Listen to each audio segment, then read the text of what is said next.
building no. Until like I was saying, picketing the as who at the Yomana Mukano and Siso. The other issue Omudi Bano, any you can say building.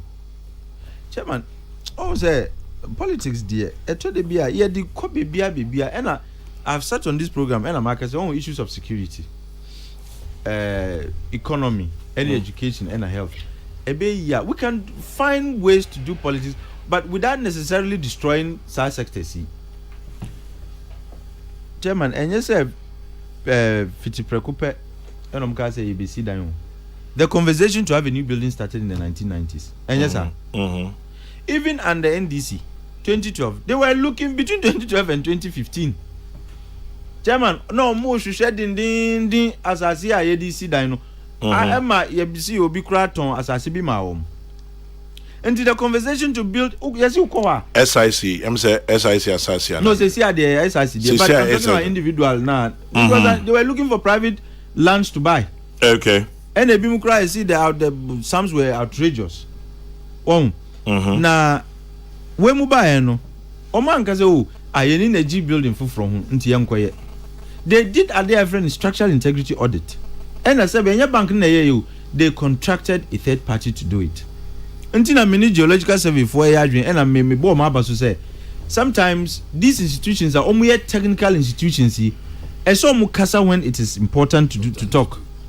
Oma babonti abeka say omuni Bank of Ghana adwin in respect of the structural integrity audit na no geological survey omaba until it wasn't just bank no third party na audit and omo catch omo say adi we die e bedi bimbe I didn't want it's a risky area and already there are cracks and omo ka say omo you know it is in order to get a new building just like other previous governors thought about and omo to ho anamo but just that omo nya ho asase no and eventually omo konya 5.19 acre bi salan no na you see it belonged to Ministry of Foreign Affairs. Okay, Foreign Affairs now farm more. Yeah, now farm more. Okay. What you say?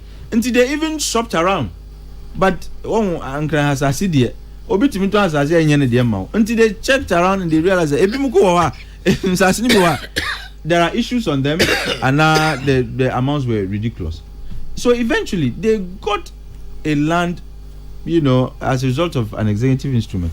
Chairman fufufu compulsory acquisition fufufu all you are required to do is to pay prompt and adequate compensation mrano ekano no eno mkotua e nti fani say kanino under between 2012 2015 year ankasika yebetua ma private owner no compare that to sesia ade ayenya asase no fufufu because of urban intervention ti NSC yebesi asase no na yebesi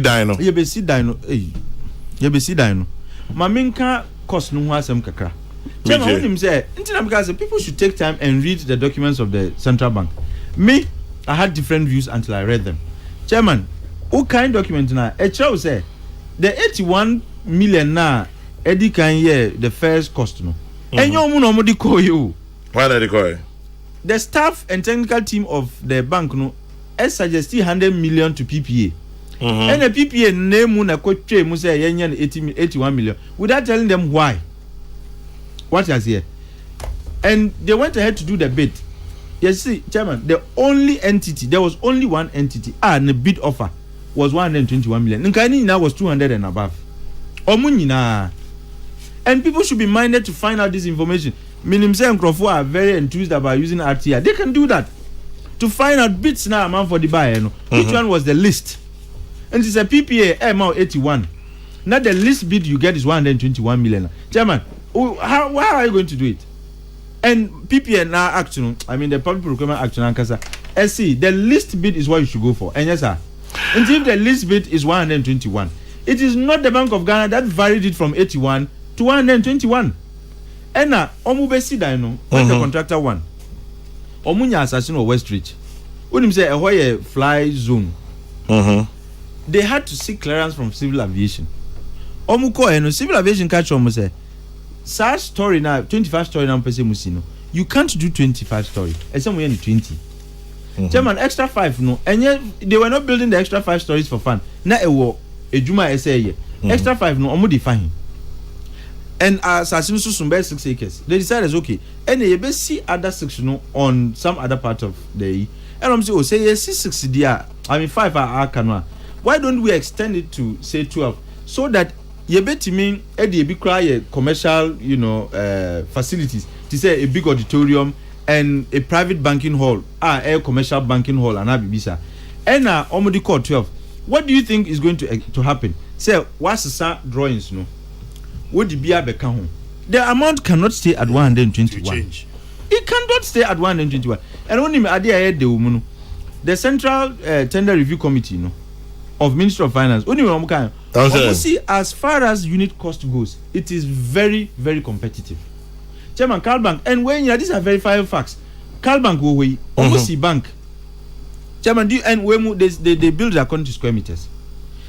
Bank of Ghana DA is $2,300 per square meter. Carl Bank DA was $3,000. I think it was a little over $3,000 per square meter. And to Obia or a private entity, private entities there, they are driven by profits, and they are very meticulous and very cost effective. No, Omutimisi Omudiano at over $3,000 per square meter. That central bank DA at $2,000. Yes, say. Yeah, I'm ya bo o man kama yenti bi da. Ebi so bisa say why now? I didn't na some re mu a ye won ahokyere mu. Ye won ahokyere mu na mbabe sa de we. Nti na we chairman general questions in there. Kama pa. Me bisa. Yes. Chairman, Udim say this project didn't start in 2022 or 2023. It started in 2019. And this another thing I say Ghana for 8 years say the bank was super profitable. From 2018, 2019, 2020, the bank was very profitable. And Chairman, what is the right time to start a project? Time unyam faswo, another time boka. They started the project when they were profitable. And almost 30 years. And na aba. The project is 50% complete. And the narrative is say Ghana for who chiro mu no mu si dan a say enya no kre. Chese sabi every budget be one cycle. Until a year budget cycle we na see we na ebeto. Na yakope hu sika. Na sabi atorenche biaba in the following budget cycle no. We see yenja ne ye budget ye hu sika no. Yenja sa de no because ye atorenche biaba in the following year. Until sika semunye. Na uko first can free the previous year budget no mo abeye anade na abeye. And na uja iswa from the IMF's projections. Ghana will get back on its feet around 2028. Nti chairman, yen China project coping time yebeka say Ghana say the Ghana so boom. How much do you think the project is going to cost? You are crying about cost of project today because of new drawings and other considerations. You are complaining. Say 222 no idea yenti bida. Even though variations no enye they were not variations that happened because central bank wanted to do that. But Newman had these variations no buy. Musia Edo Sudodo, Yan 2028, na project no $500 million. Chairman, they call an answer by ye di Ghana bro and answer ye. And 500 no is even a conservative estimate. It could even get to 800 and even $1 billion. Until idea 50% complete. And start here, it didn't start in the crisis year. It started in the good times. The question is, Bisane said, was the money voted for it? Edawa yedi ye jumano. Ana ye drup embensubi SSA pesika in a crisis moment to continue ana. These are the relevant questions and now can fi say ye nuanum ya omube picketing would be asking. Say sikano ya ko drup embensubi. But say askanasa but say pesika in a crisis moment to continue. Enu dia ankameka say no central bank omun twintwan so kakra. But if sikano da ho and it was money that was secured at the time the bank was in a good position. Yes, because you watch here. But according to sources, Bank of Ghana tore assassin from SIC, right? Yes, SIC. At a little over 100 million cedis. Chairman, Oman too. Well, whatever it is. They paid just compensation. Compensation, okay. You find so Omutoy. At a little over 100 million cedis. Omuchiano, February last year. Yes. So almost a year and a half ago. Yeah. You see, Chairman, in America, you see, when you do a budget, revenue now vote no. Usually there are accounts how this can go to move.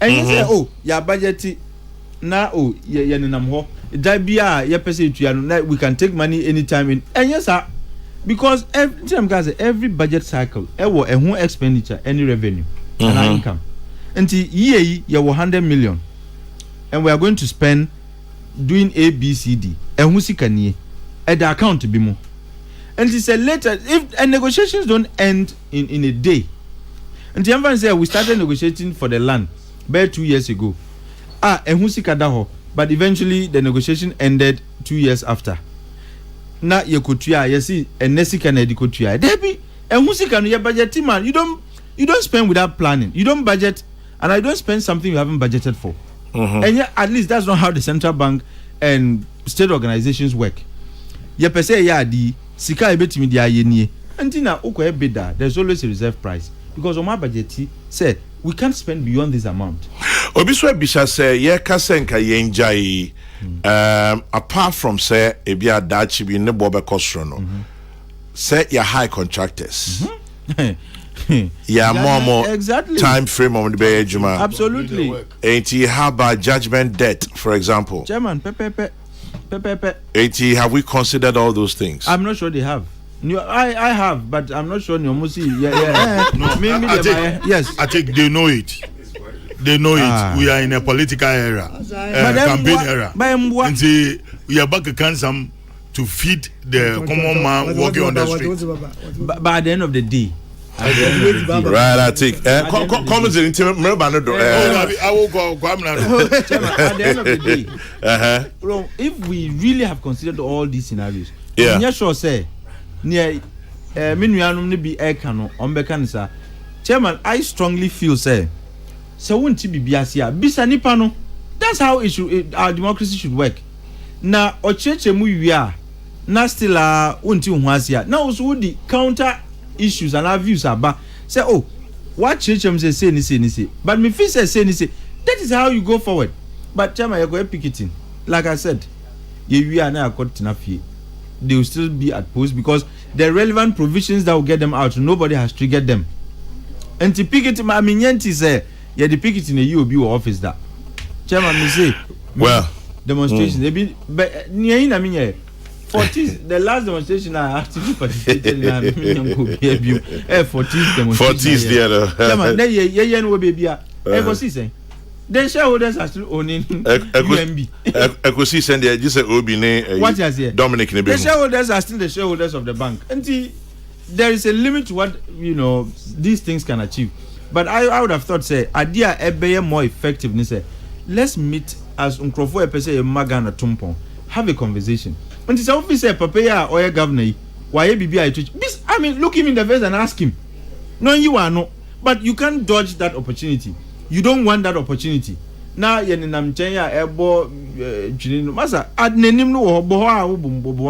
for somebody who was against it, Obia now Katiapa. I wonder what happened that when you saw Damascus moment here. Say the answer what's the sacra? Because if you read the statement, the Bank of Ghana did to John. Chairman, you get educated. I am telling you. There were a lot of things that I had no idea said this is how it is. But and I'm insisting on the fact that yenya forum. Now a month for because me na minti mi now I've had the understand and I feel say people should is now plain. Why don't you just read and understand? But why you say from the one me picketing whether you are churchemu and I in churchemu me come that is a one I like from the beginning and your why you say person tinyo masi unlike me. Mati I take.